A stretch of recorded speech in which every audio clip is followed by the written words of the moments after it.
Monday's script tip: Three-Act Conflict by Ghost DVDs. I am a strong believer in tools, not rules. There are no rules in screenwriting. The only thing that matters is that your screenplay works. The three-act structure is a tool that has been around for at least 2,400 years in storytelling, and it has lasted so long because it works. There are tools that work some of the time, and tools that work on specific types of stories, and tools that work most of the time. The three-act structure works most of the time, even times where you think it won't work, or that it isn't useful for this type of story. It's usually there, hiding behind some other type of structure and helping to hold up the story.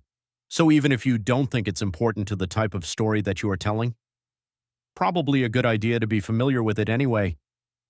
The purpose of the three-act structure is not to make sure that you have a major plot point halfway down page 27. It's to make sure your story is a story, not just a collection of events that concern the same character. One of the three Greek unities is unity of action or event. Your story has to be about one event rather than a series of events. Some think of the three acts as beginning, middle, and end as a way to target a single event, to make sure the story is a story. A story is a person with a problem, protagonist, and conflict. But beginning, middle, and end can become confusing when you're dealing with films like Memento, which begins at the end. But even though it runs backwards, Memento's Act 1, first quarter of the film, introduces the conflict, and its Act 3, last quarter of the film, resolves the conflict. So I prefer to think of the three-act structure as Act 1, introduction of conflict; Act 2, escalation of conflict; Act 3, resolution of conflict. The three-act structure is a great tool for making sure your story actually has conflict, enough conflict, and a focused central conflict. Story is conflict. Without it, you just have boring incidents. You may give your character a goal and have them spend Act 2 pursuing that goal, but still end up with a boring script. Knowing what your character wants doesn't matter unless you also know why they can't have it: conflict. Your story may have a beginning, middle, and end, but what really matters is the conflict. Here's why. Act 1. What protag wants: a piece of pecan pie. Act 2. How does he go after it? Orders from waitress. Act 3. How does he get it? She returns in about 5 minutes with the pie. No conflict, dull story. Buy Kick-Ass DVDs.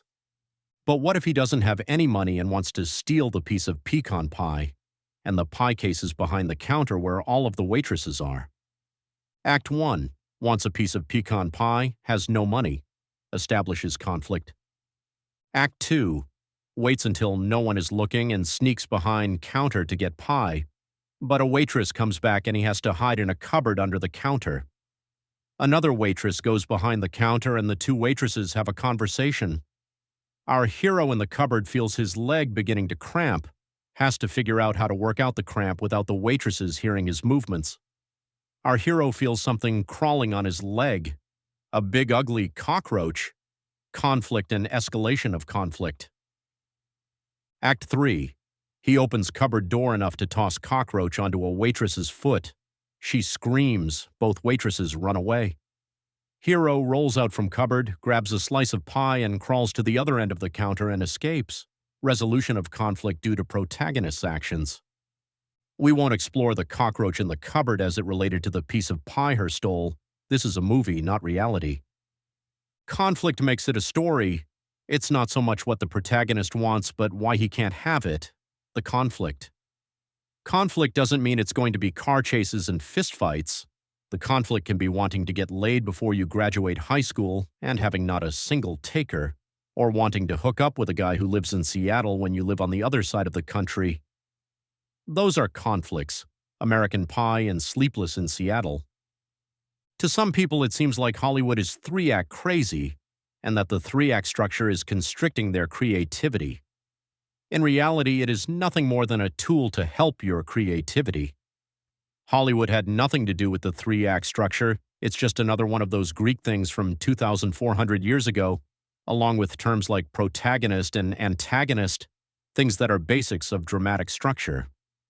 Writers have been using these tools for longer than Christianity has been in existence, because they work.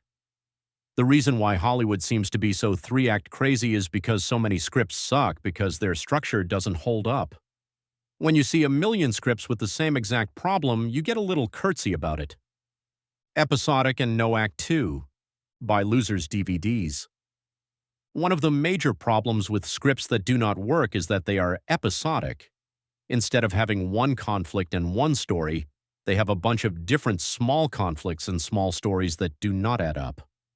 By the end of the script, we feel like there is no story, just a bunch of incidents featuring the same character. You've even seen this in films before, a lot of little scenes that don't come together at the end. The three-act structure helps prevent this problem. A variation on this is what I call the plate-spinning Act 2, where complications ensue, but they are only peripherally connected to the conflict. This was an issue with Cowboys and Aliens, and maybe why the film ended up just being okay.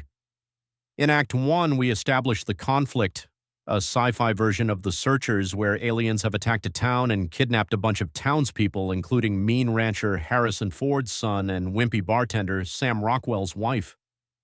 So they form a rescue party, which includes amnesiac alien abductee Daniel Craig and hot stranger in town Olivia Wilde, to get back their people before the aliens. Well, do whatever aliens do. A little vague there. Searchers was more concrete about the peril. So our conflict is with the aliens, and the title of the film is Cowboys and Aliens, but the alien conflict doesn't pop up again until Act 3, where there is a giant battle and rescue scene. Act 2 is mostly alien-free. It's cowboys and desperados and cowboys and Indians. Craig gets into all kinds of trouble with his old gang of desperados, and we get a bunch of scenes lifted from Butch Cassidy and the Sundance Kid, just without Ted Cassidy. And once Craig has dealt with his old gang, we get back to the search for a minute, and then the search party is attacked by Indians and captured, and we get a bunch of scenes where they have to deal with the Indian conflict, which managed to kill enough time to get us to Act 3. Oh, I have left out an actual alien scene in the middle of Act 2, which seemed to be a reminder that this movie was about aliens, but most of Act 2 is about conflicts that have nothing to do with the aliens and is just kind of spinning plates on the tips of pool cues for 60 minutes to kill time until that big rescue scene in Act 3. Though the Indians and the desperados do figure in the ending, they are not part of the alien conflict at all, just tacked on complications to waste time. When complications ensue, make sure those complications are directly related to the main conflict. Another common script problem is No Act 2. These scripts usually have a long Act 1, and if those scripts get put on screen, you, as the audience, often wonder when the story is going to start. It seems like the story isn't kicking into gear. Even if conflict is present, the protagonist really isn't involved in the problem. They're standing on the sidelines watching as things happen to other characters. Then, after an hour of being on the sidelines, the protagonist steps up and resolves the problem, and the film ends. These are slow stories that bore you to death, and then, wham, are over. The problem is basic structure. There is no Act 2, no struggle with the conflict, and we're left with conflict introduced and conflict resolved, with no time for the actual conflict. One of the common ways for disguising. The lack of Act 2 conflict is to create an Act 2 stall, where some subplot pops up to waste time. Again, the problem is that the stall is not the story, so it's often boring, no matter how many exciting things it may have. It always seems like the important problem for the protagonist is being shoved aside for something of less importance, like a subplot takes over. This is usually unsatisfying for the audience, and often is, obviously, the writer stalling for time so that they can avoid the story's main conflict. I've read many of these scripts when I got roped into reading contest scripts, and they didn't just bore me, they usually made me angry. The writer was avoiding the story's conflict for some reason, chickening out, and making me, the reader, pay for their cowardice if they had only used the basic story creation tools available. Buy Memento DVDs. Practicing conflict avoidance. In a screenplay usually results in a bland script, and that's not what we want. We want a big, juicy, conflict-filled story. A story is a person with a problem. It's all about the conflict and the character. Conflict is what brings the character to the surface. Having your character sit in a lazy-boy recliner eating Cheetos and watching wrestling on TV is not a good way to explore their character. We need to put them in a situation where they must make tough decisions that create dramatic situations, even if that situation is just stealing a piece of pie. The three-act structure is a great tool for making sure your script has conflict, that it has enough conflict, and that the conflict is focused. So what does your protagonist want, and why can't he have it? Who is the antagonist or force of antagonism, and why is the protagonist in the way of their goal? The struggle to overcome the conflict and achieve the goal is what Act 2 is all about, what your story is all about. Use your tools to create the best screenplay possible. If you prefer some different structural tool, cool.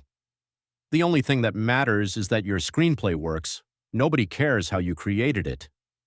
Though Hollywood, and every development executive I have ever gotten script notes from, focuses on the three-act structure because it works most of the time, if you use some other method and end up with a great screenplay, great. The only thing that anyone cares about is whether the script works. That development executive isn't going to give you any structure notes if it works. Their job is to make sure that the script is the very best that it can be before they spend $107 million to put it on film. They don't get a bonus for every screenwriter they convert to the three-act structure. They don't care about the three-act structure. They only care about the screenplay, just like us. So no matter what method you use to structure your story, the most important thing is that it works. Nobody cares about how you made it work. But that 2,400-year-old three-act structure method works most of the time. Story is conflict. Act 1, introduction of conflict. Act 2, escalation of conflict. Act 3, resolution of conflict. More on this in the Structuring Your Story Blue Book. Whether you start with dialogue, a visual, or action, the first 10 pages of your script need to involve the reader and later the viewer, to hook them and reel them in. Some writers make the mistake of believing that opening their script with a big action scene is the way to go. Sure, you start with a bang, but is the reader involved? Do they care about the people in your shootout or car chase? The key in action openings is to create a situation that involves the viewer in the action, that makes them feel what your protagonist feels. Disney decided to ditch doing a third film in the Narnia series. Dawn Treader was made independently and released by Walden Media in the USA, and it's no wonder why. The Lion, the Witch, and the Wardrobe was good, but the battle scenes were completely bland and unemotional, plus kind of savage for a Christian film. Prince Caspian was even less emotional and more violent, and made much less money. You would think the producers would have known that you have to emotionally involve us from the first scene, then never let go. The Lion had a great opening scene, World War II London. Suddenly, air raid sirens blare and the lights of the city go out. German bombers swoop down. In a typical house, a mother herds her 4 children downstairs and out to a bomb shelter. The teenage daughter, Susan, grabs her little sister, Lucy, and they run down the hallway. The teenage brother, Peter, pushes his little brother, Edmund, in front of him as they race down the stairs. Outside, as they run to the bomb shelter, Edmund stops. As the others run for the safety of the bomb shelter, Edmund runs back inside the house as the German bombers begin to lay waste to London. Edmund runs inside the house, grabs a photo of his father, and when he looks out the window sees Aiju, a plane shot down, hurtling right at him.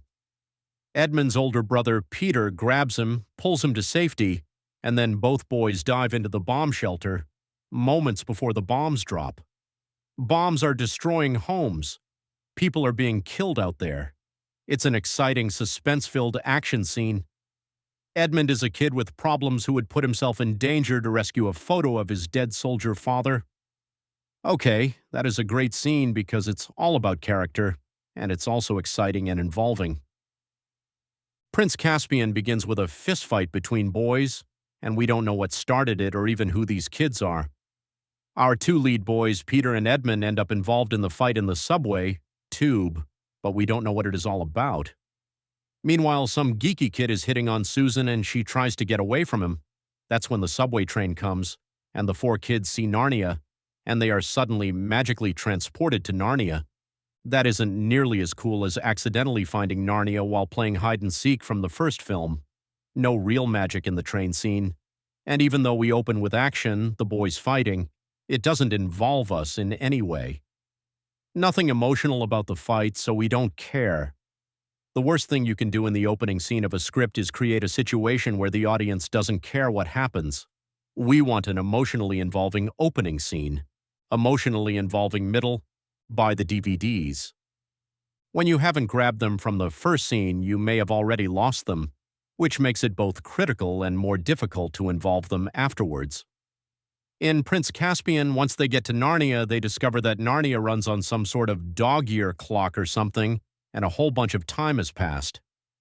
Narnia has been taken over by a bunch of evil humans who have killed all of the cute talking animals. Can't really say I blame them. There is an evil king, of course, and he has this evil plan to build a wooden bridge over this river. Much like Darth Vader, he kills people who get behind schedule. So I'm thinking this is the Death Bridge. No one ever tells us why this bridge is so important or what the king's evil plan might be. So we just watch guys build a bridge and don't really care. It's not like they are going to use the bridge to destroy a planet or something. It's just a bridge, so we don't care. No emotional involvement. In The Lion, the problem boy Edmund was lured to the dark side by the Ice Queen, and a major part of that first film was the battle for that boy's soul. That's an emotional situation. In Prince Caspian, no one is even tempted. None of the four kids has any emotional issues they are struggling with at all. That makes them boring. They are flawless and characterless.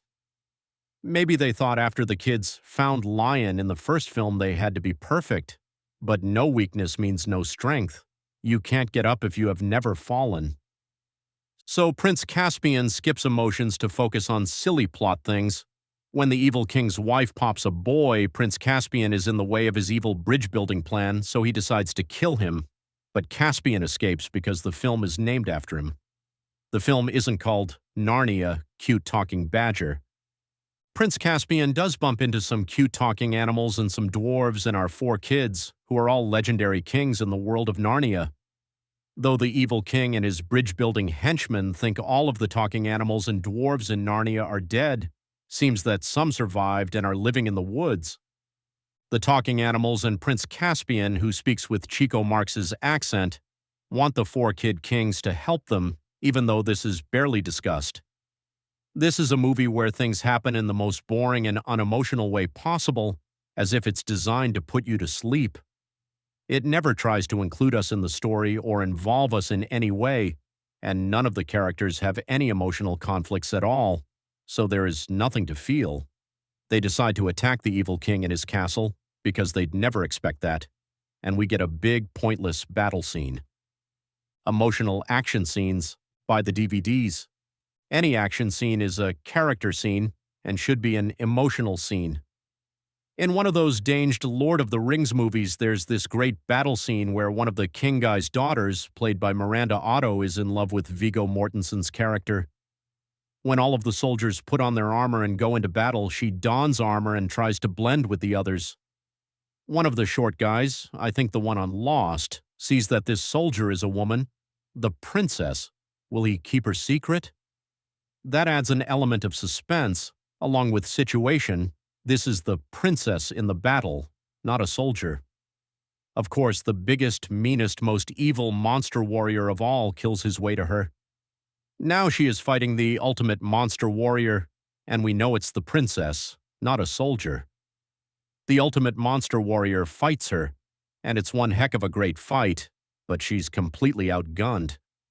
The ultimate monster warrior gets ready to kill her, no man can kill me, and she does an absolutely amazing sword move and kills the sucker, then takes off her helmet, lets down her river of golden hair and says, "I am no man." That's a great moment in a huge battle scene. And that is only one moment out of dozens in that one battle scene. That's the key to a great epic battle scene.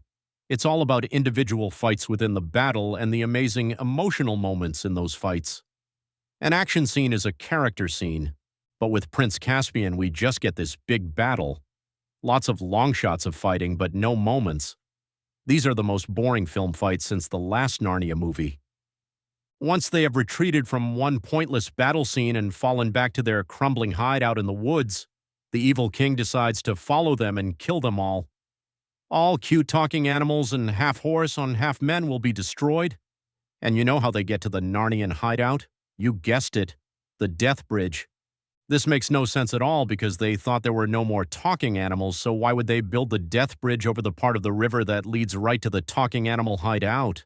The evil king would have to have flipped to the end of the script to find out where the hideout would be. It wasn't a hideout until there was a reason to hide out, so this makes no sense at all.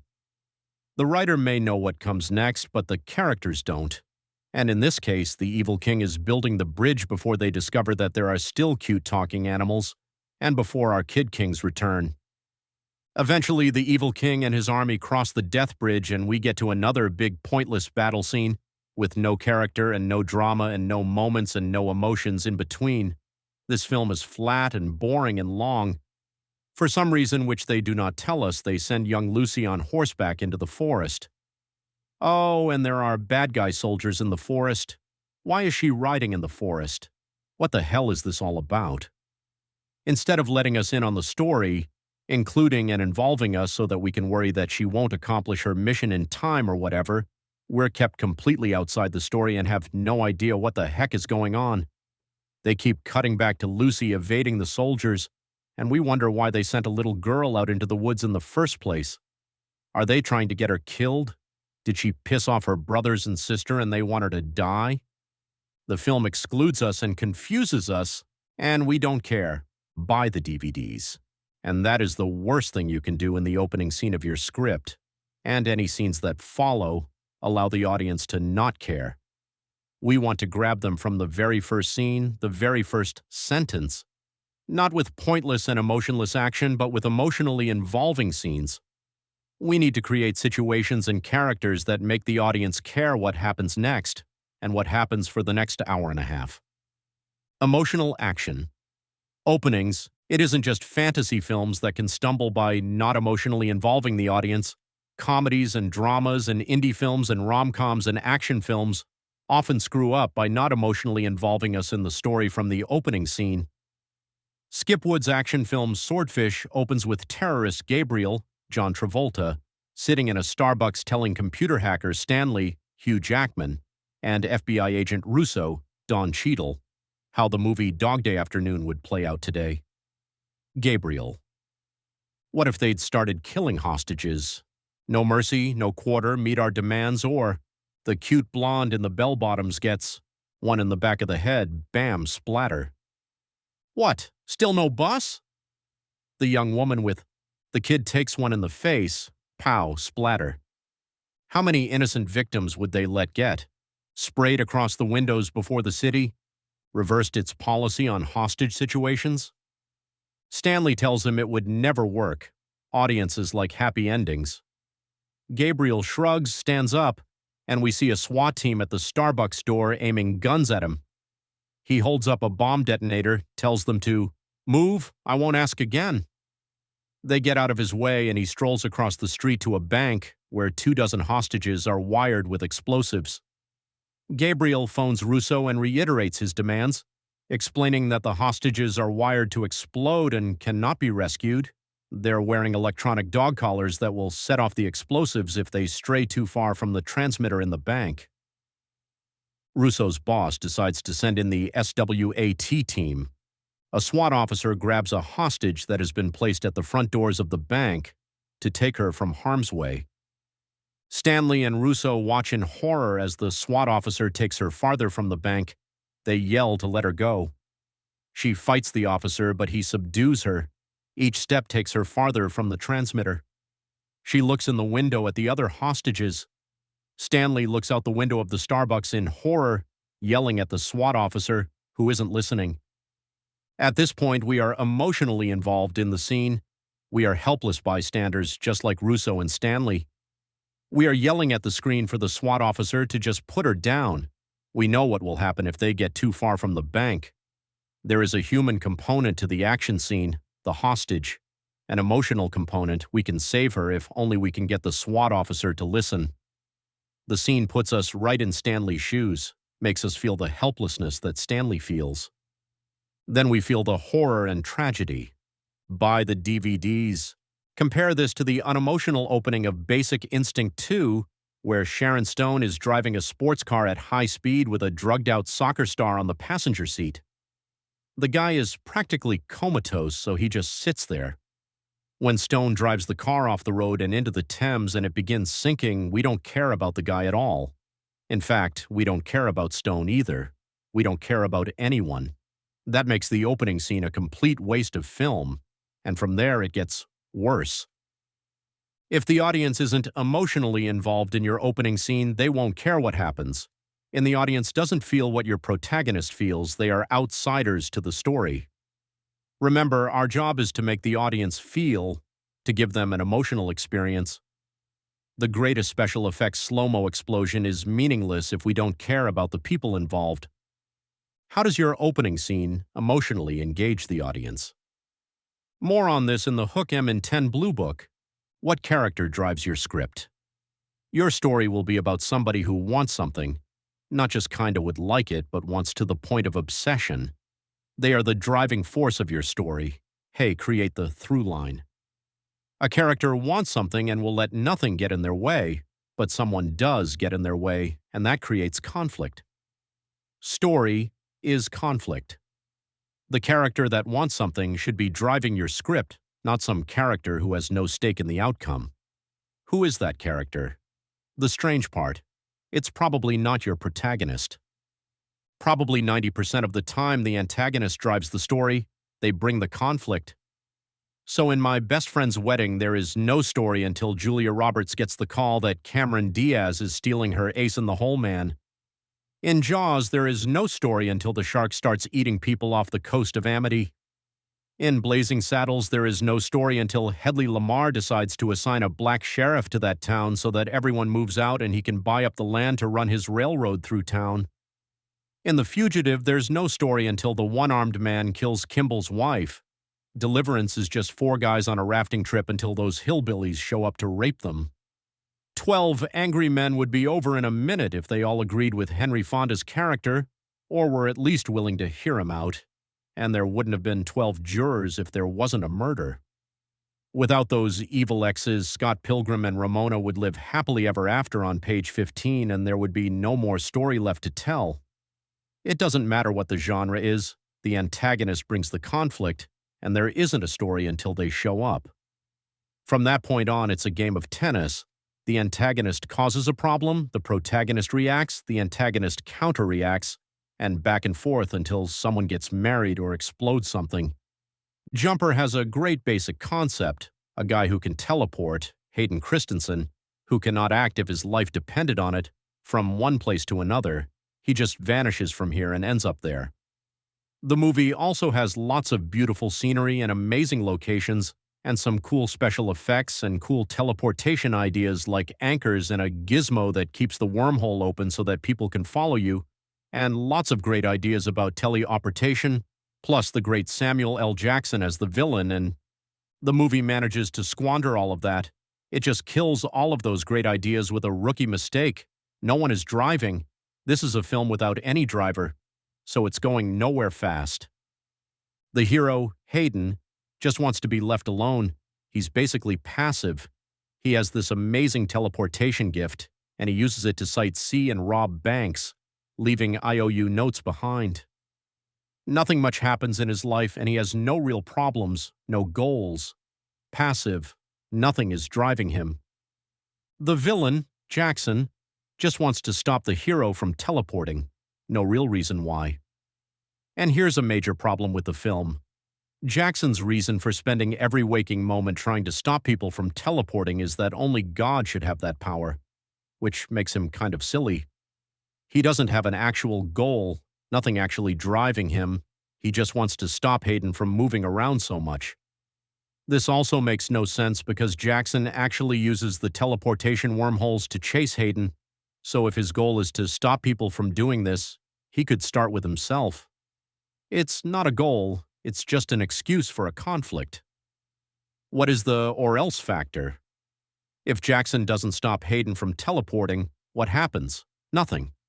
Things just go on as they have. Buy Harry DVDs. The villain's plan is the most important element of any film, and Samuel L. Jackson's plan here is, oh, he doesn't have one. He just wants to stop our hero from teleporting, and for no good reason. The villain's plan is what drives most stories, so it needs to be something interesting and it needs to make complete sense. If something silly is driving the story becomes silly. In Woody Allen's What's Up?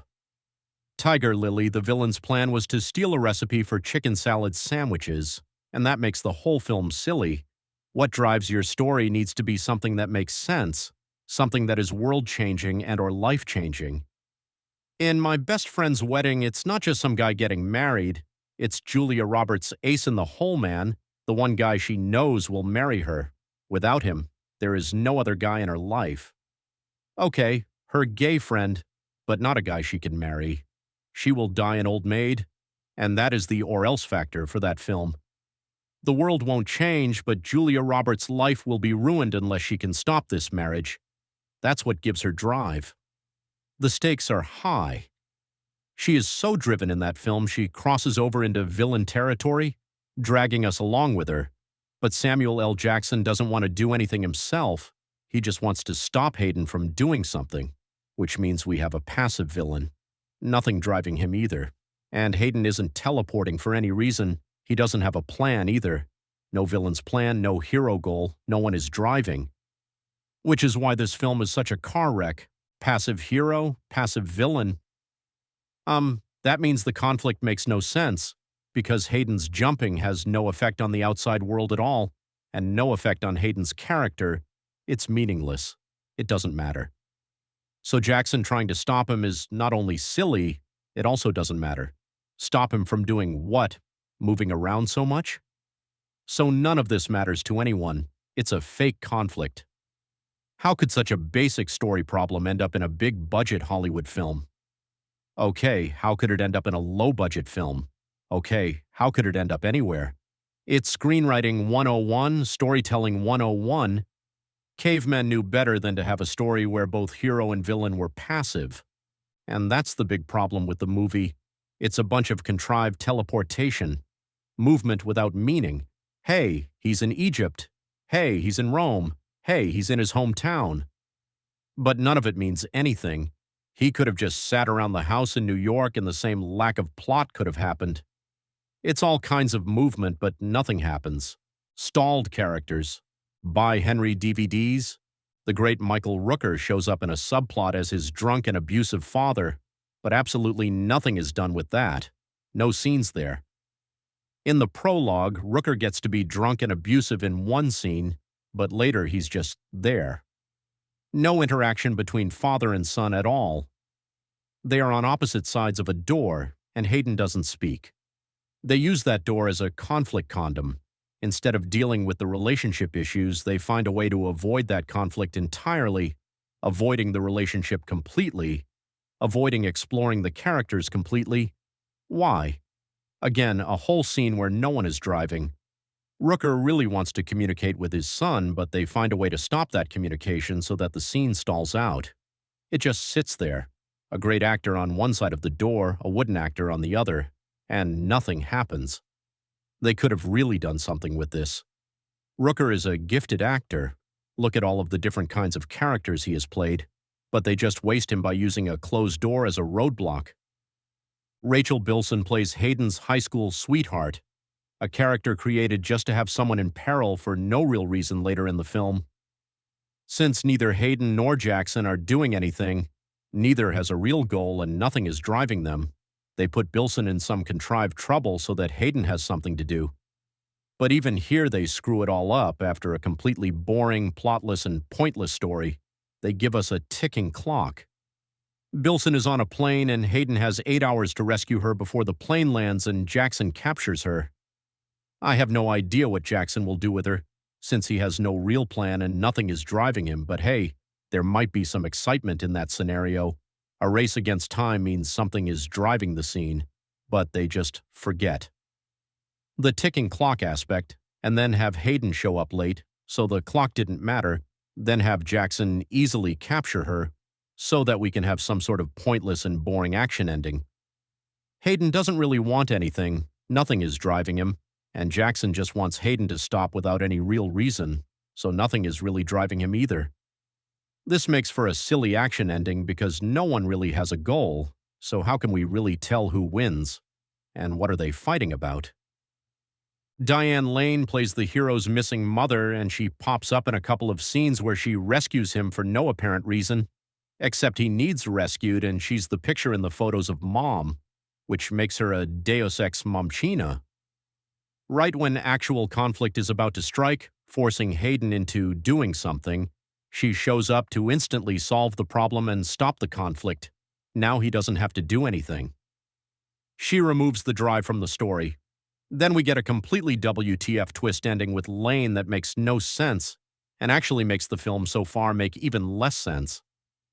Buy Harry DVDs. There's also another teleporter character played by Jamie Bell, that's a dude, who has no purpose in this film.